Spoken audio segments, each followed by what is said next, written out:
Bonjour chez vous avec Pascal Michotte sur RCF Lorraine-Nancy. Bonjour Mu.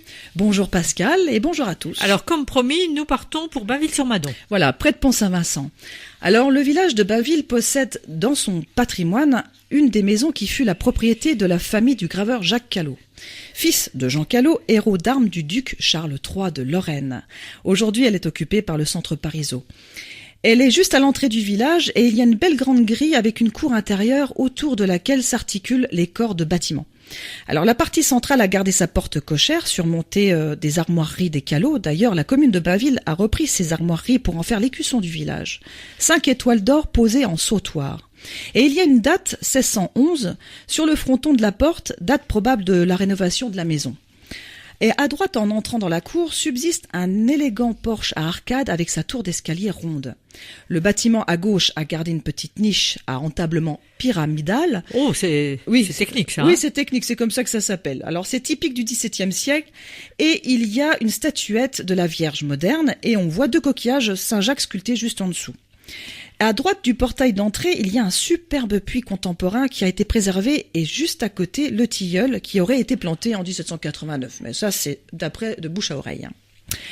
On continue la visite et nous allons vers l'église paroissiale qui trône depuis 250 ans au centre de la commune. Alors, c'est en 1764 que fut achevée et consacrée nouvelle église Saint-Martin, en remplacement d'un ancien sanctuaire médiéval. Il y a un endroit aussi particulier dans Bainville qui s'appelle le Gué. Alors, il y a un petit pont où passe le Madon qui traverse une route. Et il fait un peu ruisseau comme ça. Et les voitures passent doucement, sauf quand il pleut beaucoup. Et là, le passage est bien sûr fermé. Alors, nous montons vers les hauteurs maintenant du village et on retrouve le fort Pélissier qui fut construit de 1878 à 1881 par une entreprise civile de Mirecourt, barrant un important point de passage sur la Moselle. Le fort constituant le dernier verrou en arrière de la zone de défense du Grand Couronné de Nancy. Ah, on retrouve le Grand Couronné. C'est ça, tout à fait. Tout est lié un petit peu. Et c'est en 1999 que le fort a été vendu à la bougie et racheté par un groupe de passionnés. Aujourd'hui, il est devenu le fort Aventure, où il y a le paintball. Voilà, c'est vraiment un fort d'activité. Et on termine cette découverte de Bainville-sur-Madon avec la ferme de la Faisanderie. Alors à la base, c'est un établissement médico-social accueillant des personnes en situation de handicap psychique. Et en insertion professionnelle.